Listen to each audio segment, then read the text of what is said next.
છોટા ઉદેપુરના નસવાડીના કેટલાક ગ્રામજનો વિરોધ કરી રહ્યા છે હાઇડ્રો પાવર પ્રોજેક્ટના સર્વેનો, અને એમનું કહેવું છે કે અમને કોઈ માહિતી આપ્યા વગર, અમને વિશ્વાસમાં લીધા વગર સર્વેયર આવી પહોંચ્યા હતા, જેના કારણે અમે વિરોધ નોંધાવ્યો।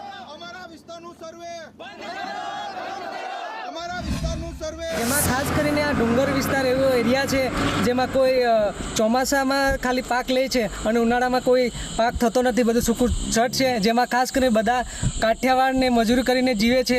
અને ત્યારે સરકાર તરફથી જ્યારે હમણાં હાઇડ્રો પ્રોજેક્ટ જે પાવર અમારા ડુંગર વિસ્તારમાં લાવી રહી છે તો અમે એનો વિરોધ કરી છે, કારણ કે અમને કોઈ રોજગારી નથી। અમારા વિસ્તારમાં ના કોઈ સરકારી શાળા સારી છે, ના રસ્તાના ઠેકાણા છે, ના આરોગ્યના ઠેકાણે, ના પાણીનો, નર્મદાનું પાણી અમારે નજીક છે તોય છતાં અમારે ગામડામાં પાણી પણ નથી આપતા।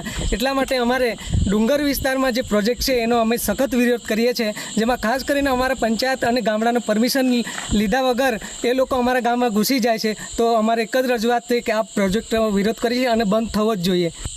અમારે બાપ દાદાથી અહીંયા જીવન છે, જીવે છે, જીવવાનું સુખ છે, પણ અહીંયા પછી હમણાં જઈને પછી આવું લાવીને પછી માંગે છે તો આ છોકરા કઈ છે જીવવાની?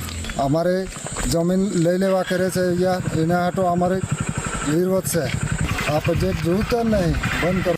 છોટાઉદેપુર જિલ્લાના નસવાડી તાલુકાના ડુંગર વિસ્તારના 10 ગામ છે। એ ગામ ખાસ કરીને આ નર્મદા નદી, આપણે જે દ્રશ્ય જોઈ રહ્યા છો હાલ, જે આ ગનિયાબારી સાંકડીબારી છે, અહીંયા જે ડુંગર વિસ્તાર છે, ડુંગર વિસ્તારની બાજુમાં જ નર્મદા નદી છે। એટલે સરકારનો એક હાઇડ્રો પ્રોજેક્ટ છે, અંદાજિત 4000 કરોડ રૂપિયાનો હાઇડ્રો પ્રોજેક્ટ છે, જેને લઈને હાલ આદિવાસીઓ સતત 2 દિવસથી વિરોધ કરી રહ્યા છે। હાઇડ્રો પ્રોજેક્ટ જે આવી રહ્યો છે એના સર્વેનો વિરોધ અહીંયા ચાલી રહ્યો છે। ગઈકાલથી જે ખાલી સતત જે પોલીસ સાથે હાલ આદિવાસીઓ ઘર્ષણ પર ઉતર્યા છે અને હાઇડ્રો પ્રોજેક્ટનો સર્વે ન કરવા માટેનો આજે પણ વિરોધ યથાવત છે।